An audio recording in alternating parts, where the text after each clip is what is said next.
Jake Miller wiped the sweat from his face as he worked under the broken air vent. The wrench in his hand was old and heavy, just like most of the tools on Station Harmony. He had been fixing things on the space station for 3 years.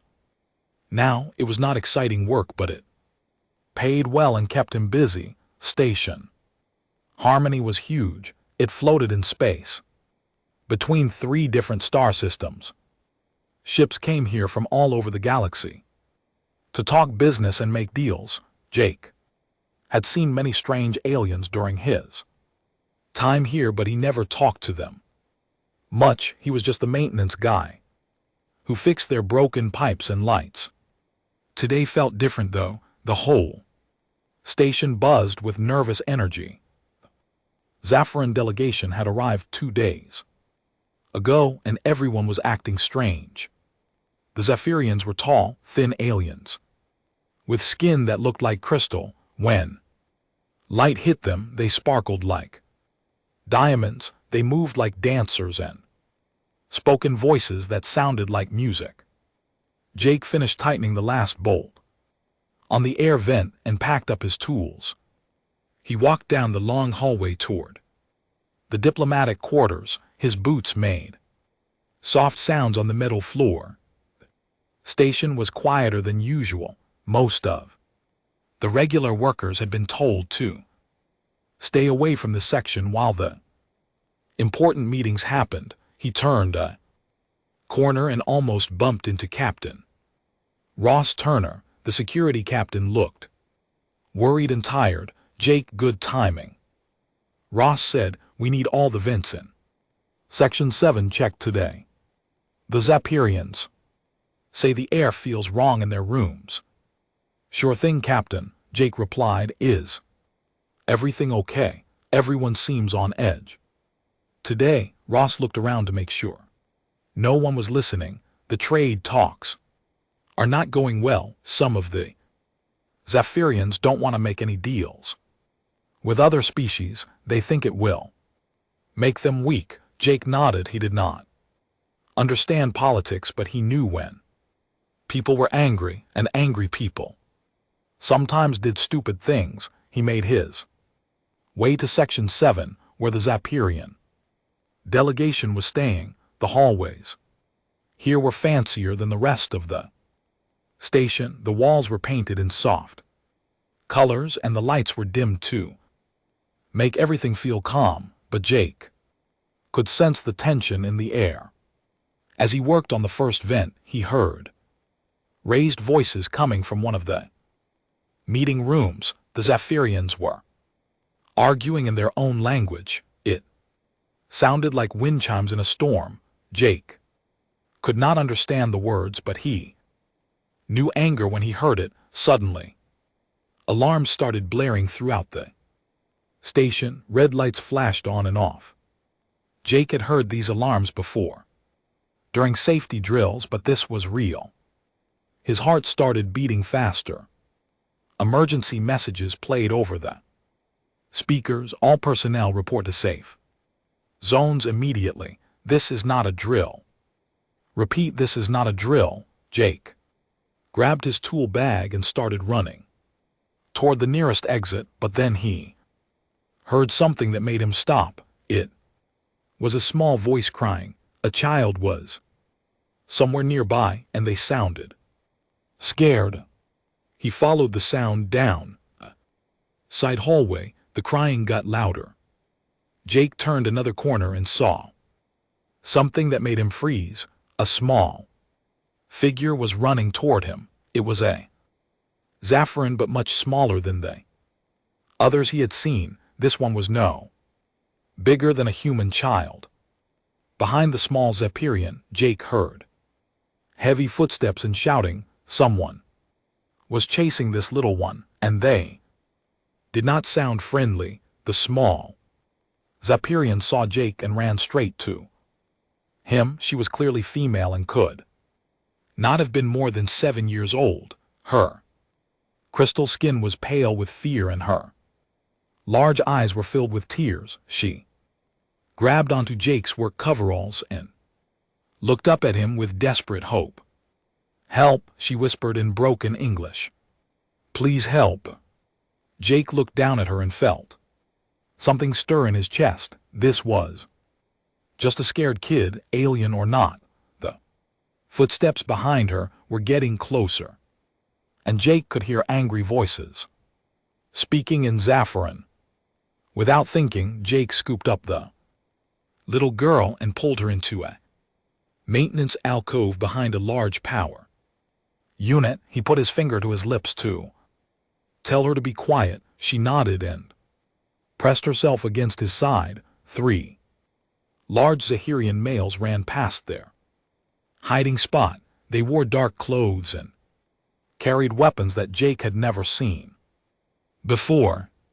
Their crystal skin was dark with anger, and their eyes glowed red. These were not the same peaceful diplomats he had seen earlier. "Where's the child?" one of them hissed to another in accented English. "She cannot have gone far," came the reply. "Find her. The plan fails if she escapes." Jake felt the little girl shaking against him. He wrapped his arm around her small shoulders and held her close. Whatever was happening here, it was bigger than just a failed trade talk. This was something dangerous. The sound of the armed Zephyrians faded as they moved further down the hallway. Jake waited several more minutes before moving. The little girl looked up at him with gratitude in her large, strained eyes. "Thank you," she whispered. "I am Princess Lyra." Jake's eyes went wide. This was not just any Zephyrian child. This was royalty, and if those armed aliens were hunting her, then something very bad was happening on station. Harmony. He looked down at the small princess, still clinging to his coveralls. Her trust in him was complete, even though they had just met. Jake realized his quiet life of fixing broken things had just become much more complicated. But as he looked at Princess Lyra's frightened face, Jake knew one thing for certain: whatever was happening, he would not let anyone hurt this child. Not while he could do something about it. So Jake stayed in the maintenance alcove with Princess Lyra for what felt like hours. The alarms had stopped, but the red emergency lights still flashed. The station was in lockdown mode. No ships could come or go, and all the blast doors were sealed. The little princess had stopped shaking, but she still held on to Jake's arm. She was so small and light that Jake barely felt her weight against him. Her crystal skin caught the red light and made rainbow patterns on the wall. "Are you hurt?" Jake asked quietly. Princess Lyra shook her head. "No hurt, but scared. Bad Zephyrians want to hurt my family." Jake pulled out his water bottle and offered it to her. She took a small sip and made a face. "Tastes strange," she said. "Sorry, it's just regular water, probably different from what you drink at home." Princess smiled a little. "Home has sweet water from crystal springs. This is okay." Water. Jake found himself smiling too. Even in this scary situation, she was trying to be polite. "What happened back there? Why were those Zephyrians chasing you?" Princess Lyra's face grew serious. "Some of my people do not want peace with other worlds. They think trade makes us weak. They want to stop the talks by hurting you, by making my family go away forever." She whispered, "I am the only heir. If something happens to me and my mother, the rebels can take control." Jake felt cold fear in his stomach. These were not just angry protesters. These were people planning murder, and somehow he had become the only thing standing between this child in danger. His communication device beeped. Jake answered it carefully, keeping his voice low. "Miller here. Jake, thank God, came Captain Turner's voice. Where are you? We have a situation. I'm in Section 7 doing maintenance. What kind of situation? There was a pause. There's been some kind of attack on the Zephyrian delegation. Several people are missing, including their princess. We're doing full search of the station. Jake looked down at Princess Lyra, who was listening to every word. He had to make a choice. Could he trust Captain Turner? The princess had said some people were helping the rebels. I'll keep my eyes open, Jake said finally. Let me know if you need anything. After he ended the call, Princess Lyra looked up at him with her big eyes. You did not tell him about me. I'm not sure who we can trust right now, Jake admitted. Those bad Zephyrians seem to know where to find you. Maybe someone is helping them. The princess nodded sadly. This happens before on other worlds. Some people get paid to help the rebels. Jake's stomach growled loudly. The princess looked surprised, then giggled. It was a sweet sound like small bells ringing. You are hungry? She asked. Little are you? She nodded.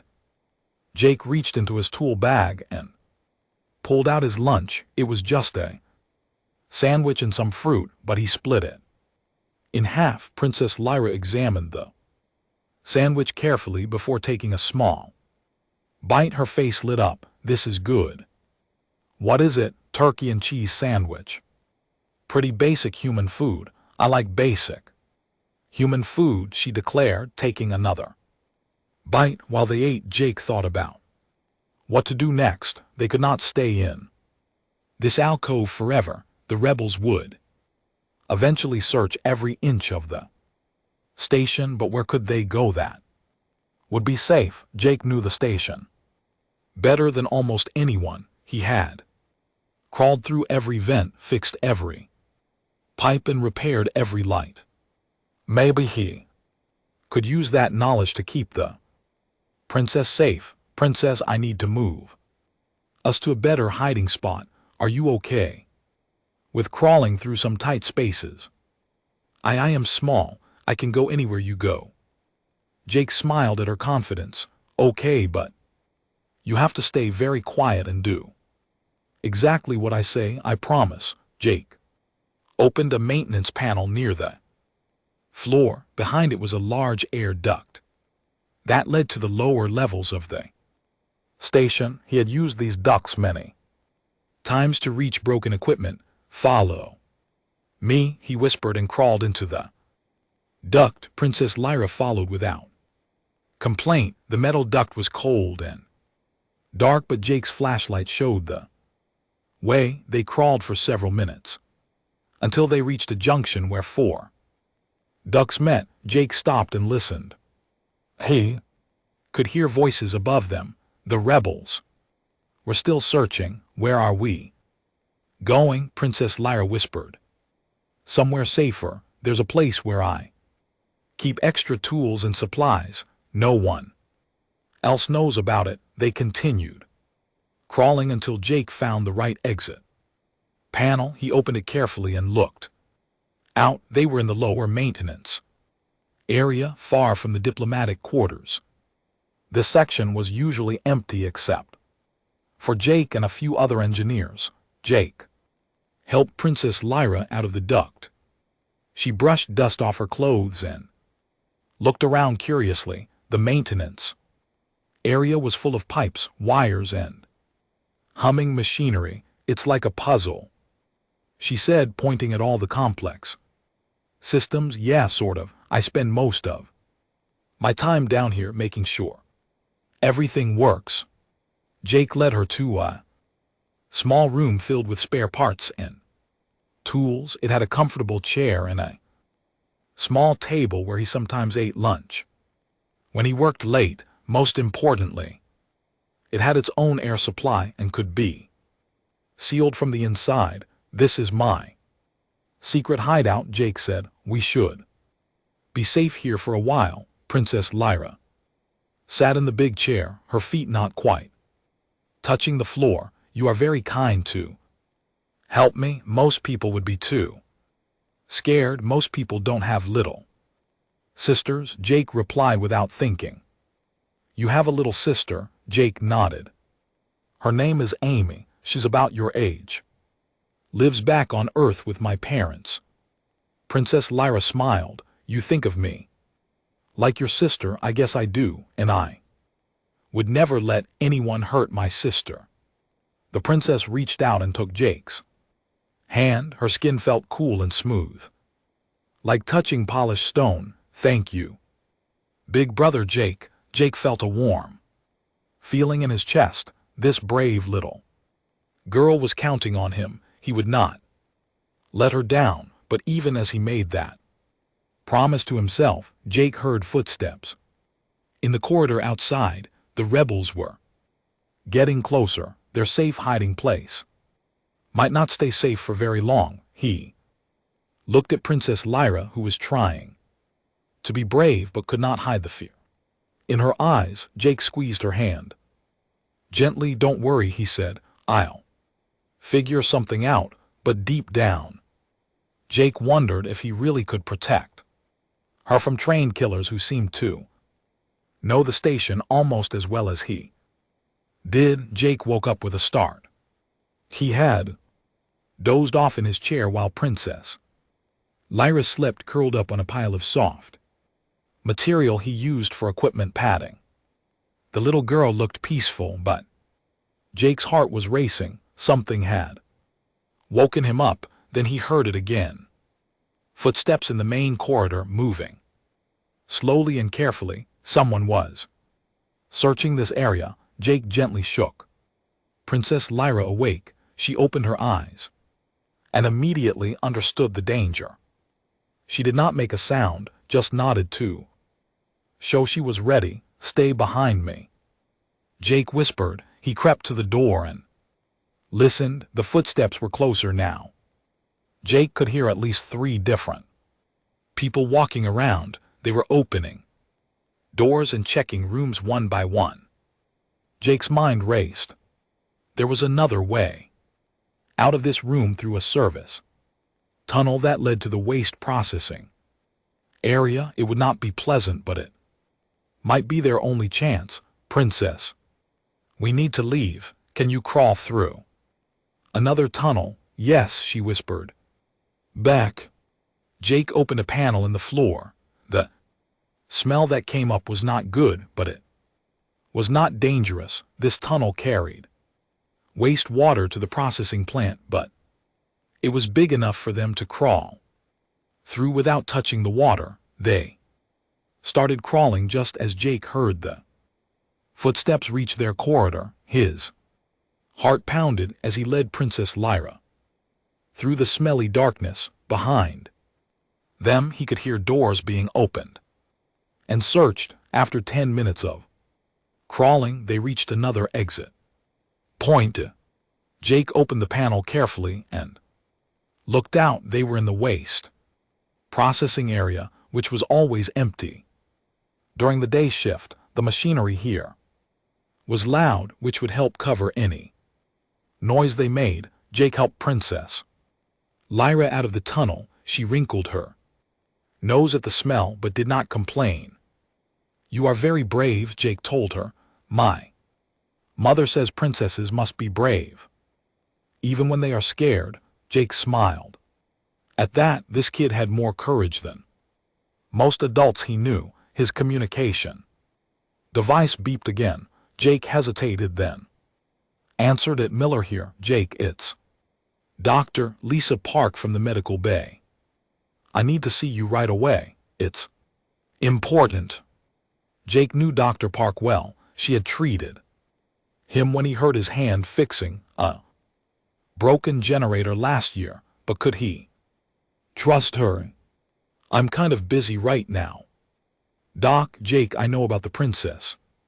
Carlos told me you need help and we want to provide it. Jake looked at Princess Lyra, who was listening carefully. Carlos Rivera was Jake's supervisor and one of his closest friends on the station. If Carlos trusted Dr. Park, maybe Jake could too. Where? Jake asked. Medical Base 7, it's in the lower section away from all the security sweeps. Come through the maintenance entrance. Jake ended the call and looked at Princess Lyra. Some friends might help us, but we have to be very careful. She nodded. I can feel people's intentions. It is a gift my people have. If someone wants to hurt me, I will know. That was useful information. Jake wished he had that ability right now. They made their way through more maintenance tunnels to reach Medical Bay 7. Jake went first and found Dr. Park waiting alone. She was a small woman with kind eyes and gentle hands. Carlos was with her, looking worried. Jake, thank God, Carlos said. We've been trying to figure out how to help you. Princess Lyra stepped out from behind Jake. Dr. Park gasped when she saw the little alien girl. Oh my. Dr. Park said softly, you're just a baby. Princess Lyra straightened up proudly. I am 7 years old. That is not a baby. Dr. Park smiled. You're absolutely right. I'm sorry, Princess. You may call me Lyra. Jake watched as Dr. Park knelt down to be at Lyra's eye level. The doctor's movements were gentle and non-threatening. Princess Lyra studied her for a moment, then smiled. She has a good heart, Lyra told Jake. Like you. What's the situation out there? Jake asked Carlos. Carlos looked grim. Bad. The rebels have taken several hostages, including some of the other Zapirian diplomats. They're demanding that the Queen come to the station to negotiate. That sounds like a trap, Jake said. It is, Dr. Park confirmed. They want to eliminate the entire royal family in one place. Princess Lyra's face went pale. My mother will come. She will not leave me here alone. Jake felt sick. Queen Selindra was walking into a trap to save her daughter, and there seemed to be nothing they could do to stop it. There's something else, Carlos said. Rebels have some kind of scanning equipment. They're using it to search for Lyra. Our normal hiding places won't work much longer. How long before they find us here? Jake asked. Maybe an hour. Maybe less. Jake ran his hands through his hair. Every option seemed to lead to danger for Princess Lyra. Then Dr. Park spoke up. What if we don't hide? What if we go on the offensive? What do you mean? Jake asked. The human embassy section has its own security and communication systems. If we could get Lyra there, Ambassador Elena Vasquez could contact the Galactic Council directly. She could warn them about the trap. Carlos nodded. The embassy section is 3 levels up and halfway across the station. It won't be easy to get there without being seen. I know every maintenance tunnel and service corridor on this station. Jake said. I can get us there. Princess Lyra tugged on Jake's sleeve. The bad Zephyrians are getting closer. I can feel their anger. It's like a dark cloud. Jake looked down at her. This little girl had been through so much, but she was still trying to help. He made a decision. We go to the embassy. Dr. Park, can you create some kind of distraction? I can trigger a medical emergency alert in Section 4. That should draw some of their people away from the embassy area.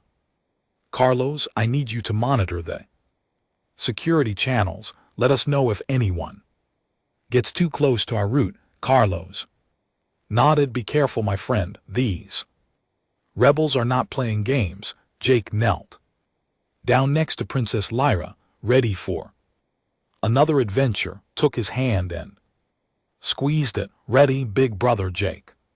As They prepared to leave the medical bay.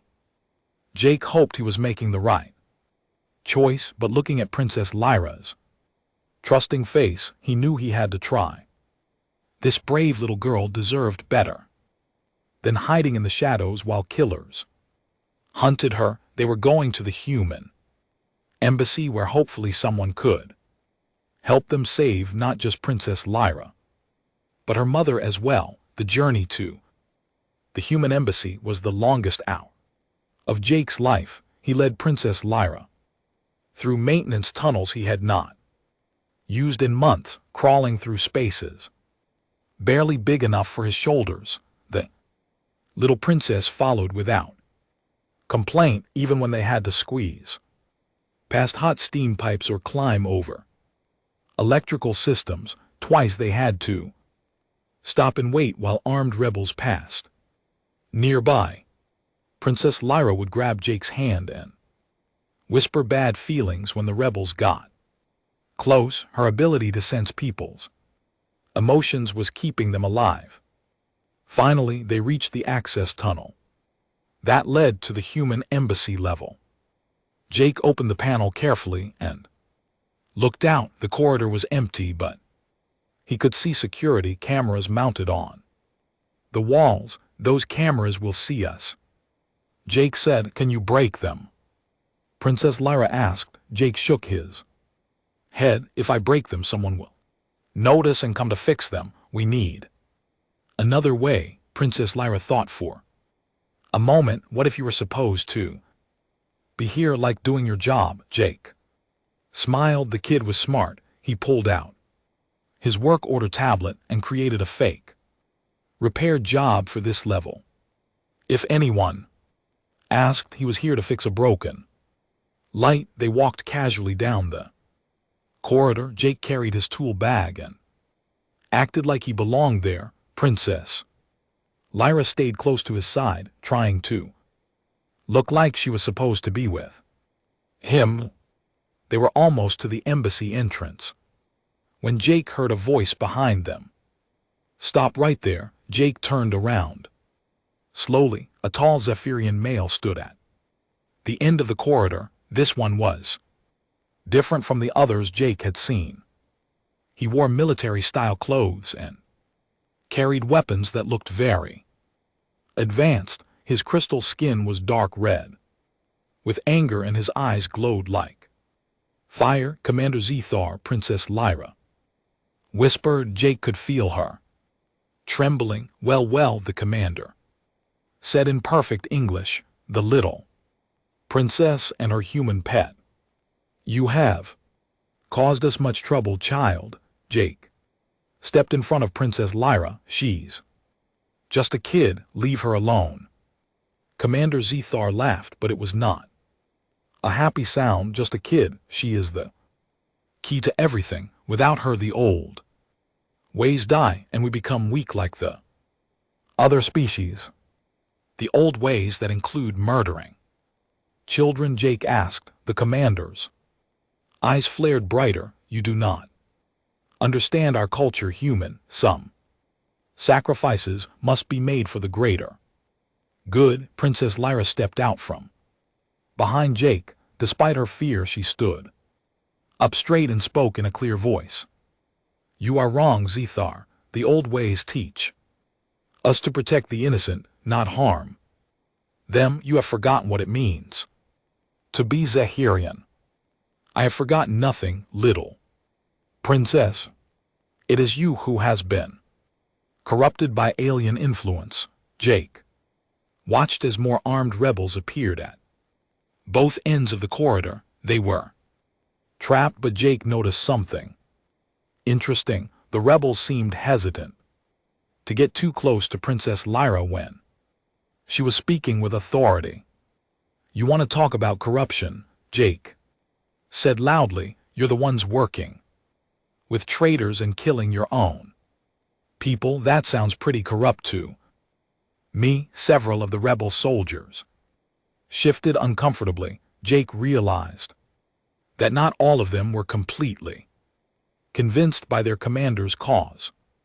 Enough talk, Commander Zethar said. Take The child killed the human, the soldiers raised their weapons, but before they could fire, alarms started blaring. Again. This time it was different. Alarms, ones that meant help was coming. Through the embassy doors came Ambassador Elena Vasquez with a full squad of Galactic Council security troops. Behind them was Admiral Helen Cross, the senior mediator for the Council. Stand down immediately, Admiral Cross commanded. You are in violation of galactic law. Commander Zethar snarled. We do not recognize your authority over Zephyrian internal matters. You do now, came a new voice. Everyone turned to see Queen Selindra walking down the corridor. The Zephyrian Queen was tall and elegant with crystal skin that shone like diamonds, but her face was filled with terrible anger. Mother, Princess Lyra called out. Stay where you are, my daughter, the Queen said. I will handle this, Queen. Kandra walked straight up to Commander Zethar. The rebel leader was big and strong, but he seemed to shrink in front of his queen. You have betrayed everything our people stand for, she said. You have threatened children, murdered innocents, and brought shame upon our entire species. I did it for the future of our people, Zethar replied, but his voice was less confident now. You did it for power, Princess Lyra said clearly, and you forgot that real power comes from protecting others, not hurting them. Jake looked down at the little princess with pride. Even in this dangerous moment, she was braver than most adults. My daughter speaks truth, Queen Cylinder said. This human has shown more honor in one day than you have shown in your entire life. He risked everything to protect a child who is not even his own species. Commander Zethar looked at Jake with hate in his eyes. He is just a human. What could he possibly teach us about honor? Jake stepped forward. He was scared, but he was also angry. This alien had threatened Princess Lyra, and Jake would not stand for that. I'll show you what I can teach, Jake said. I challenge you to single combat. Everyone stared at Jake in shock. Commander Zethar was twice his size and trained for war. Jake was just a maintenance worker with basic self-defense training. Jake, no. Princess Lyra whispered, you cannot be serious. Admiral Cross said, the size difference alone makes this impossible. But Queen Cylindra was studying Jake with new interest. By Zephyrian law, such a challenge cannot be refused if it involves the protection of royal blood. Commander Zethar smiled coldly. Very well, human. I accept. When I defeat you, the child comes with me, and when I win, you surrender to the Galactic Council. Jake replied. The commander laughed. You will not win, but I admire your courage, even if it is foolish. Ambassador Vasquez tried to step forward. This is madness, Jake. You don't have to do this. Jake looked down at Princess Lyra. The little girl had tears in her eyes, but she nodded at him. Yes, he does, she said softly. This is what big brothers do. Jake smiled at her. That's right, princess. This is what big brothers do. As they prepared to move to a larger area for the combat, Jake knew he probably could not win in a straight fight. But maybe winning was not the point. Maybe the point was showing everyone what humans were willing to do to protect the innocent, even if it cost him everything. The central hub of Station Harmony had been cleared for the combat. Word had spread quickly through the station, and representatives from dozens of species gathered to watch. Jake had never seen so many different aliens in one place before. Princess Lyra stood with her mother and Admiral. Cross in a special viewing area, Jake could see the worry in her big eyes, but she gave him a small wave when he looked at her. Commander Zethar entered the combat circle looking confident and deadly. He had removed his weapons but kept his military armor. His crystal skin was dark red with excitement, and his movements were smooth and practiced. Jake stood on the opposite side wearing his regular work clothes. He looked very small compared to the Zephyrian commander. Some of the alien spectators were making betting sounds, and Jake was pretty sure no one was betting on him. Ambassador Vasquez came over to Jake one last time. Are you sure about this? There's no shame in backing out. Jake shook his head. I can't back out now. That little girl is counting on me. Jake, he's a trained warrior. You fix air conditioners. I know, Jake said, but sometimes fixing things is exactly what's needed. Admiral Cross stood in the center of the combat circle. By the laws of honor combat, this fight will continue until one participant surrenders or cannot continue. Are both fighters ready? Jake nodded. His heart was beating so fast he could hear it in his ears. Commander Zethar bowed mockingly, ready to teach this human about real strength. Begin, Admiral Cross announced, stepping back quickly. Commander Zethar moved faster than Jake expected. The alien warrior crossed the circle in 2 quick steps and aimed a punch at Jake's head. Jake barely got his arms up in time to block it. Impact sent Jake staggering backward. His arms felt numb from the blow. Commander Zthgar was not just bigger, he was much stronger too. The commander followed up with another attack, this time aiming for Jake's stomach. Jake tried to dodge, but the alien's reach was too long. The punch connected and drove all the air from Jake's lungs. Jake fell to one knee, gasping for breath. The crowd of aliens made various sounds. Some seemed disappointed that the fight was ending so quickly. Is that all? Commander Zethar asked loudly. This is what humans call courage. Jake forced himself to stand up. His ribs hurt and he could taste blood in his mouth, but when he looked over at Princess Lyra, she was watching him with complete faith in her eyes. I'm not done yet, Jake said. Commander Zethar shrugged and attacked again. This time Jake was ready. He could not match the alien strength, but he had learned something important. The commander was used to fighting other trained warriors who fought back with similar techniques.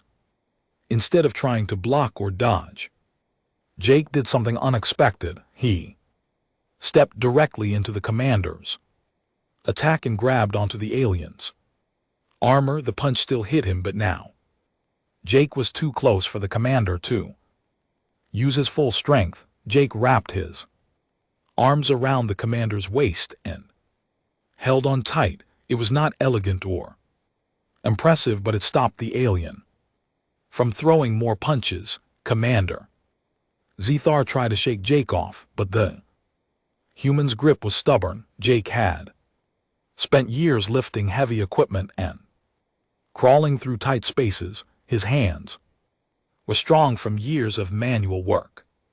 Let go, you pest, the commander growled. Nope, Jake said through gritted teeth. The commander grabbed Jake's shoulders and threw him across the circle. Jake rolled when he hit the ground and came up in a crouch. His whole body hurt now. But he noticed something interesting. Some of the rebel soldiers in the crowd looked uncomfortable. Jake stood up slowly. Blood was running from a cut on his forehead, but he wiped it away and took his fighting stance again. Why do you keep getting up? Commander Zethar demanded. You cannot win, because That's what you do for family, Jake replied. You keep getting up.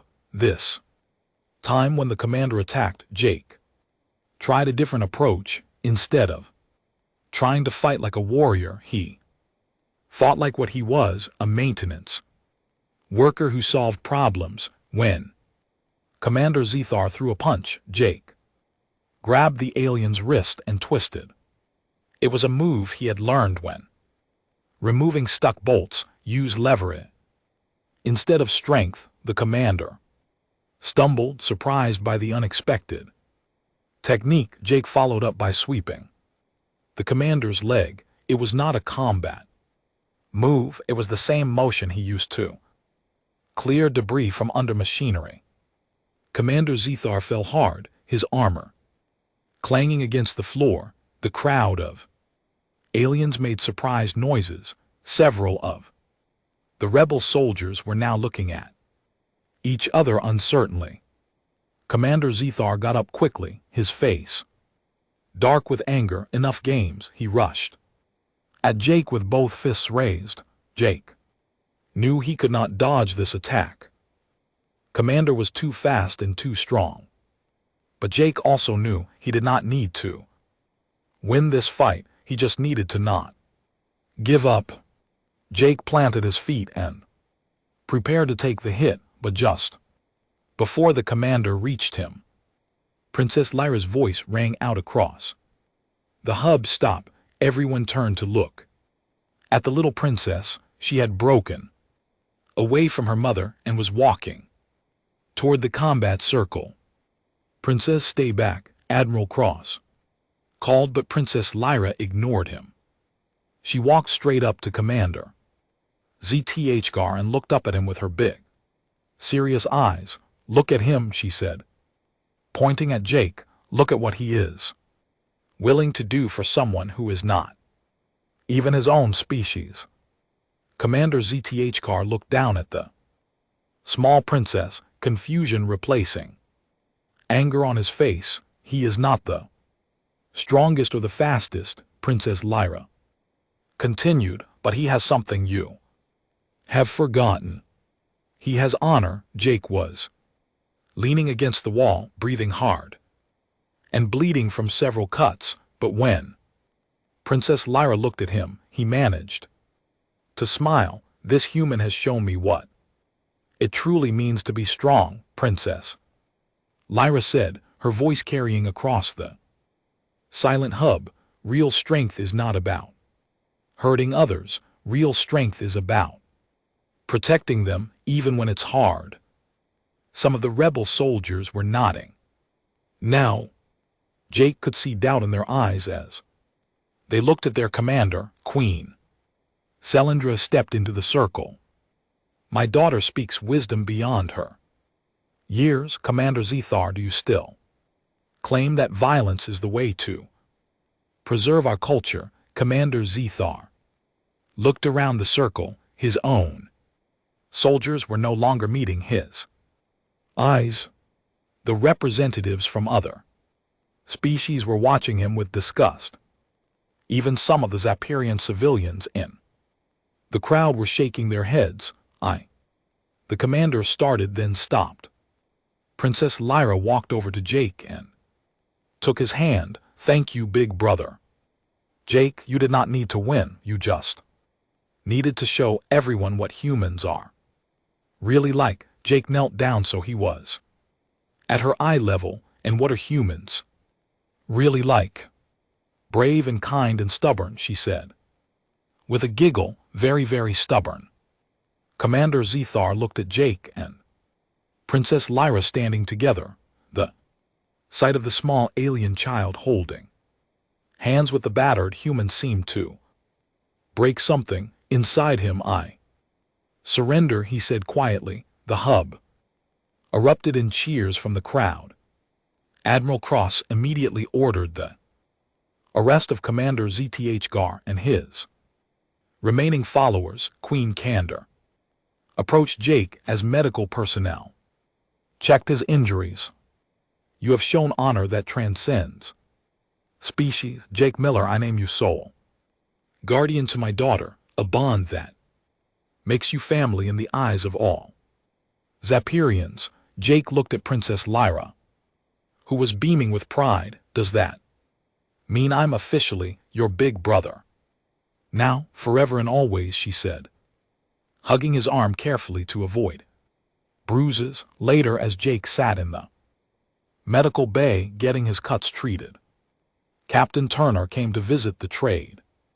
Agreement was signed an hour ago, Turner reported. Turns out when people see someone willing to get beaten up to protect a child, it makes them want to work together instead of fight. Jake smiled. How's Princess Lyra? Happy. She's been telling everyone about her big brother Jake, who taught her people about real courage. 3 months later, Jake received his first hologram message from Princess Lyra. She had been learning English and wanted to practice. Hello, Guardian Jake, her small voice said from the hologram. I am safe and happy. Mother says to tell you that you are always welcome on our world. I miss my big brother. Jake smiled as he watched the message around the station, and other maintenance workers had started getting similar messages from alien children whose parents had heard the story. It seemed that humans were developing a reputation throughout the galaxy as the species that would protect anyone who needed help. And Jake realized that was exactly the kind of reputation he was proud to have.